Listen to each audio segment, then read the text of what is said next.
Hey, what's up, guys? Welcome back to another episode of Classy Nerd Talk. Today's segment that we've been doing for a while, but it's been a while since we've done it, so we're going to give you a little couple. Where have we been all this time? Man, life changes and we change. Wow. So job changes, you name it, all kinds of stuff going on. So, this is a segment that we've been doing for a long time now, actually since pretty much the start of the channel. It's called Movies Then and Now. If you want more explanation, you can go back and look at the other Movies Then and Now that we've done. Also, too, is we're going to give you a little catch-up what happened. Pretty much, I started a new job. Titan started a new job. So we've been like really hard. It's really hard to get us together in like one take. Also, too, is like Classy Nerd Talk has grown so much that it's to a point where I have to like bring other people in to help us. So it's really hard for him to get off and then me to get off and not be doing something. So. Or we're dead tired at the end of the day when we're both off and eat late at night. And we're like, maybe. We're also thinking about possibly in the future maybe doing a couple through Google Hangouts or something just to make sure we don't get behind again. Yeah. So keep looking forward for that kind of stuff, see what happens. That'd be great. But other than that, hey, if you hadn't noticed. Yeah, we got Classy Nerd Talk shirts. Yeah, yes, we've got our names on the back. I don't know if we spin around and show you or not, but we'll see them. Spin. Let's see it, Austin. There it is. Look at that. Mine's got Titan on the back. We're all good to go. It also says where we talk nerdy to you. Oh, we do? I didn't know we did that. That's cool. That. I didn't know we talked nerdy to people. Yeah, I hope so. All right, it's been so long I forgot. Yeah, okay, so... What's it all about? So the last time we talked, actually, we did a movie... we did Eternal Sunshine of the Spotless Mind and Once Upon a Time in the West. Yes. So it's been 2 months, 3 months? I don't know. Gosh, it's been guys, it's been a little while. Yeah, sorry. It's been that's why we're trying to keep content up with the channel and stuff. And this should happen more often now because we're kind of we're into our jobs and we know how it's going to work. So we could start doing stuff like this. Yep. All right, so back in the saddle. The movie that we were going to do the week before, the week after we did Eternal Sunshine of the Spotless Mind, was actually Bonnie and Clyde. And Fury from 2014. Yeah, and mine was from 1967. So I'm gonna let you take it away. Want me to take it away? Yeah, what am I taking it to? You're taking it. I'll tell you, folks. I was trying to get my mind wrapped around this movie again because it's been a few weeks since I watched it because we were trying to have this prepared before and stuff so we get together. And I pulled out an old magazine I had here. It's looking at some weapons and stuff, and I went through here and it's got weapons between. World War I and probably Vietnam era up until Grenada and whatever happened into the 80s because this is 81.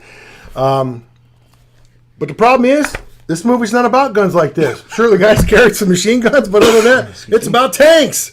So I'm thinking, what the heck am I doing that for? Sorry. I don't even know why I was looking at that. Wait till you see it. See what?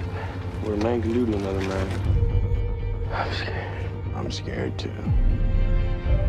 It will end soon, but before it does, a lot more people gotta die. Well, we do get $1.35 a day, right? Best job I ever had. Best job I ever had. Best job I ever had. They're coming. How many? 300 of them. There's 5 against 300.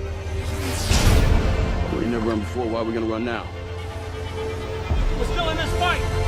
Still in this fight. Anyway, so Fury is from 2014. Writer-director David Ayer, who also did Training Day with Denzel Washington, Ethan Hawke. He did this movie. He likes to put a lot of realism into his movies. Yeah. I'm not so sure. It's kind of a long, drawn-out movie. Not sure if he couldn't cut it a little bit short or figured out a way to put more dialogue into it. Yeah. But there's a lot of good scenes with the battle scenes and stuff. So, again, this movie's about a tank crew headed up by Brad Pitt. And it has the gunner Shia LaBeouf. The loader for the gunner is John Bernthal. The driver's Michael Pena. And we don't know who the original secondary driver / machine gunner was because when you come into the beginning of the movie, he's dead. And this is the first time these guys have actually had somebody in their group that died because Brad Pitt, being the leader, said, you follow me and I'll take care of you the whole time. These guys actually started battle back in North Africa, which was years before we really got into the battles of World War II over in Germany. And so they've migrated from there over to Germany because he's one of the best tank commanders that they had at the time. At least according to the movie. I'm not sure this is really based on anything in true stories or not. So anyway, in the movie, we start the movie out where the one guy is dead, and they get this new gunner or new driver. And this guy's a fresh green recruit out of basic or whatever, and he comes in there and they're all like, freaking out. But the weirdest thing about the movie is they're always arguing with each other. I don't know if you remember that or not. But, but watching this movie, I was trying to see, kind of compare it to other movies I've watched. I mean, because, I was thinking more of the newer movies have more of a grittier feel to them, like Saving Private Ryan and stuff, trying to really draw you in there as much as they can with what it's really like to be in battle, but not get it so bad that it's going to really affect, bother so many people that way, especially people who've already been in war. Excuse me. So a lot of the realism I don't think I've seen since movies like Apocalypse Now or Full Metal Jacket. A couple other good movies if you guys ever get out to see. So, but back to the movie. The new gunner, Logan Lerman, this is the green guy who's never seen combat. So he starts out, he's not doing well. There's having all kinds of problems. They want to get rid of him. They don't like him. They think he's going to be a jinx to the whole system and stuff. And it's like, look, Brad Pitt's kind of, look, it's another guy. And you can tell in the back of his mind through stories like, look, I promise I do everything I can to take care of you. We've lost a man. We got another one coming in. We're going to do the best we can and continue on and go with what we've got, which I thought was pretty cool. And I really did like Brad Pitt's character and how he handled the character in the movie. I thought it was really, really good with that. The grittiness of war, especially for Lerman's character, really wasn't there. I mean, because he's good and this green recruit. Germany's already, towards the end of war here, so they're hanging people out in public saying, we're going to get you. They're having the kids put on uniforms and throw grenades and run out with guns and do things. So in one of the opening scenes, they're going down the road, and he fails to shoot one of these kids. And then that's how one of the tanks get blown up, whatever. They throw a bomb in there and stuff, and somebody dies. And Brad Pitt gets pissed and tells him, look, this is what you've got to deal with. And actually gets to the point where he grabs the guy's hand with the pistol in it and makes him to shoot one of these guys. He's trying to get this guy to understand, look, if you don't wake up and pay attention, we're all going to die. Yeah. And I thought that was really good how they did that, really way of putting some realism into the movie. And another part, and then when I took some notes, I made some notes here. Because throughout the whole movie, I'm trying to really decide, okay, is this movie about the coming of age of Lerman's character? Or is this movie about the camaraderie of the guys in the tank crew? Because, you had 5 guys in the tank. You had to rely on each other the whole time while you're in battle. Not to mention, of course, your other partners in tanks and stuff. But your crew had to be flawless in what they were doing. They had to be ready to load, ready to shoot. They had to know how to aim. I mean, all the things. And they had to be able to drive, fix, and they even had to fix their own tanks. Yeah. So the question was to me, okay, what is this movie about? I more took it away that it was a movie about Logan Lerman's character. Because if you look at the moments, you kind of look at it as different parts where he comes on the scene, just a fresh guy. A little bit later, if you haven't seen the movie, spoilers here, he loses his virginity. Then he loses his innocence based on the one big explosion in the town they're in that kills the girl that he just met. But I think the best part of that really is when John Bernthal explains to him, he's trying to climb up there to get to that girl who's laying there dead, which was kind of a cheesy way of showing it but in the movie. But he's trying to tell the kid, this is what happens in war. You're going to have to face it. You got to get over it, and you're going to have to learn to deal with it. And that's the point where he loses his innocence. And then later, towards the end, when the tank breaks down and he's sent on the hill to watch for Germans or whatever coming by and stuff like that, and there's this SS troop of 300 men coming, and he runs down and tells them what's going on, and they got to stand there and fight. And it's about him trying to survive and deal with the realities of war.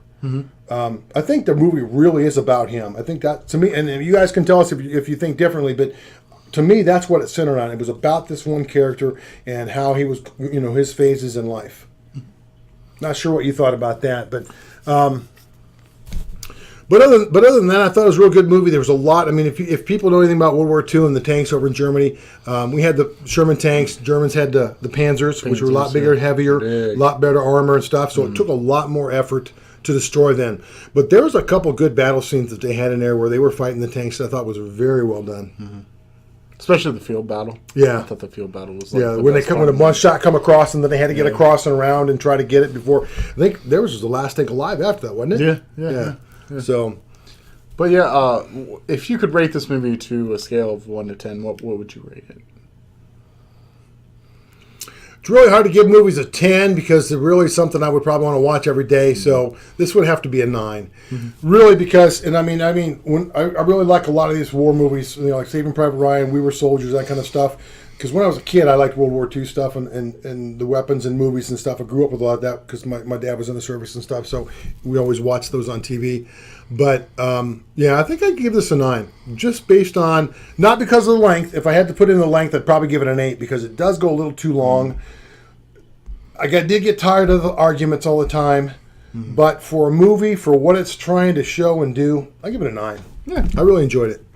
I did too. I thought it was really cool. And why I made you watch this movie was when you picked War, most of the time I would have picked Saving Private Ryan or something that would be on those edges.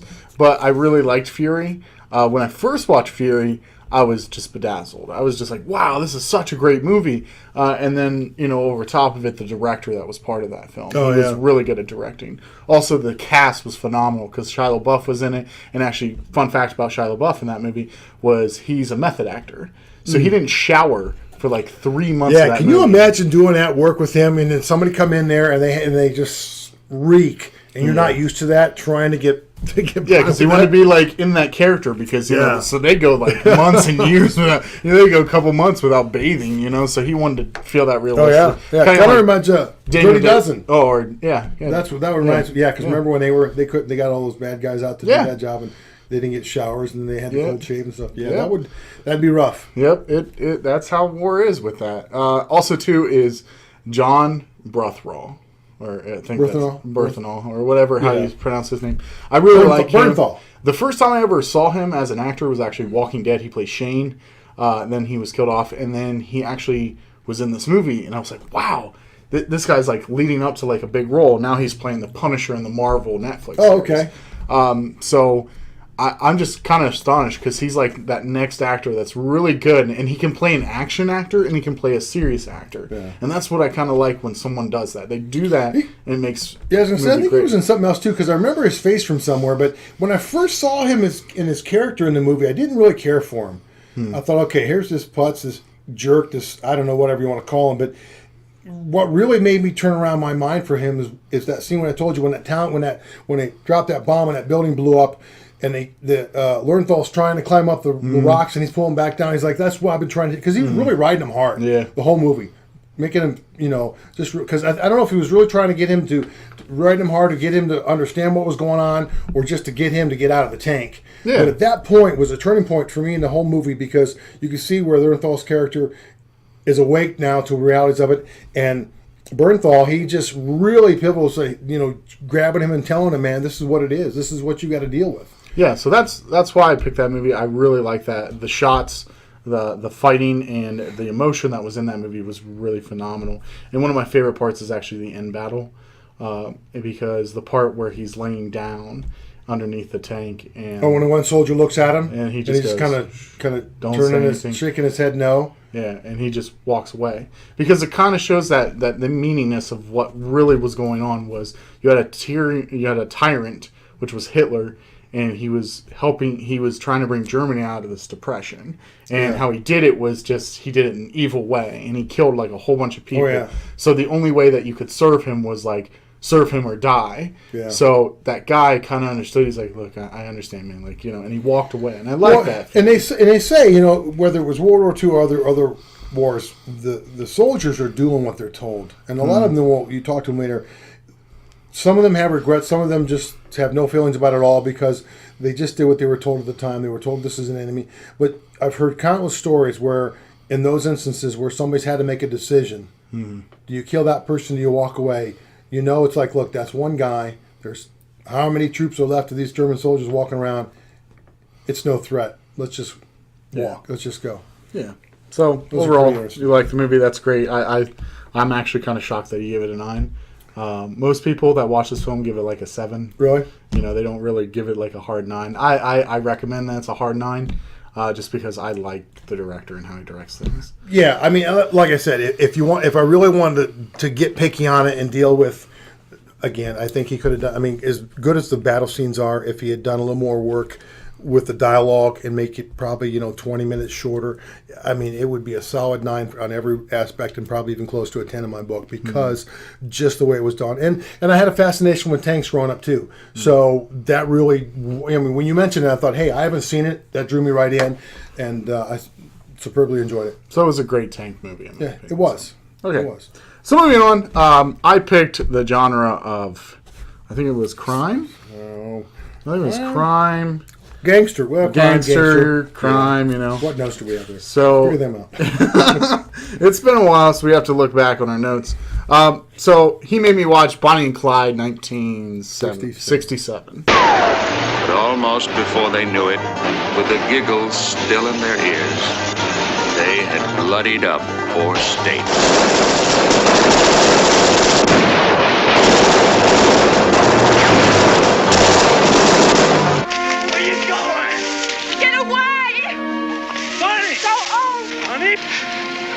Please, honey, don't never leave me without saying nothing. Frank just figured on some easy pickings, didn't you, Frank? You know, Texas Ranger, you ain't hardly doing your job.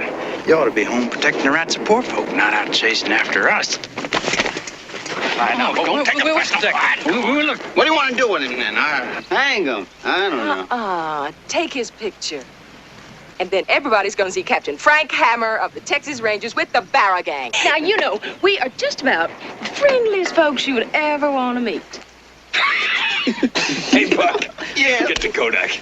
Doggies! Hold it. Directed by Arthur Penn, and this is, if you don't know anything about Bonnie and Clyde is one of the most notorious gangsters of all time. It was pretty much Bonnie and Clyde. It was these 2 people that went around robbing. So this movie is, a couple people that are in it is Betty, Warren Beatty, which played Clyde, and then Bonnie was played by Faye Dunaway. Gene Hackman's in the film, which, I'm a huge Gene Hackman fan. Oh, absolutely. He's been around forever. But what happens is Bonnie falls in love with an ex-con named Clyde. So then they start this crime spree of violence, robbing people, and just car bank chases, all that stuff. Shoot 'em up. Yeah. Tommy guns. But this movie is, what I like about this movie is when you told me to watch this movie, I kind of got a smile on my face. I remember when you were like, hey, Bonnie and Clyde, I was like, yes. Because the reason why is because to this date, in my opinion, I think this is the best interpretation of a movie that could be a gangster. Realistic movie. Oh, I know what you're saying. And I really liked Bonnie and Clyde feeling that way because the movie kind of feels like one of those film noir movies I used to watch, which was like A Long Good Night and stuff like that, and how they had that film and the love story. It wasn't having to be cheesy, it is now a little bit because the dialogue. But I love it. You could date it. Yeah, it's dated that way. But I love that film because it feels original. Like, it doesn't feel rushed. It doesn't feel like it has to be too snappy or something explosive to that. But spoiler alert, because I'm going to spoil this pretty bad. I'm sure you guys have all seen it, right? Well, also, too, is if you know your history about Bonnie and Clyde and what happens to them, they actually get set up.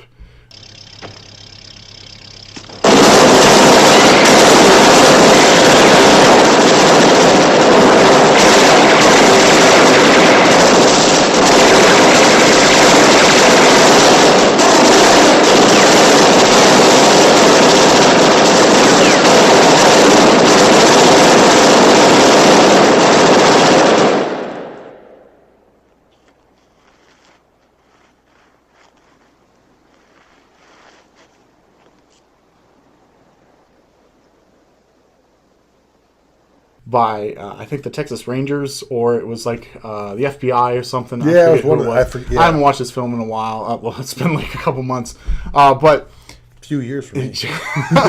But they end up, sabotaging them and setting them up to where they just murder them. Yeah. And Bonnie and Clyde go out in the style that you want every other gangster to go out, guns blazing. Yep.